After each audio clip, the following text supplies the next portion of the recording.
এই ভিডিওটি আমি ক্যাপচার করেছিলাম নিজের জন্য। প্রায় সময় আমি অনুতাপ করতে থাকি যে আমি জীবনে এটা পেলাম না, সেটা পেলাম না। তাই যখনই আমার অনুতাপ হবে আমি এই ভিডিওটা দেখব আর নিজেকে প্রশ্ন করব যে আমার সন্তান বা আমার ফ্যামিলি এদের থেকে ভালো আছে কি না। বাচ্চাটার বয়স খুব বেশি হলে 8 থেকে 9 মাস।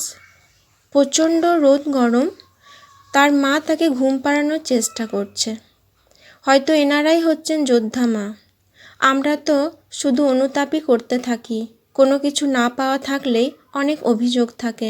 তাই আপনারাও ভিডিওটি সেভ করে রাখুন, আর আপনাদের যখন মন খারাপ করবে কোনো কিছু না পাওয়ার গল্পকে কেন্দ্র করে, তখন দেখবেন যে এই মা কেমন করে তার সংসার সামলিয়ে রোদের মধ্যে জিনিসপত্র বিক্রি করছে আর নিজের সন্তানকেও কিন্তু সময় দিচ্ছে। আমাদের কাছে যা আছে তা অনেক মানুষের কাছেই নেই।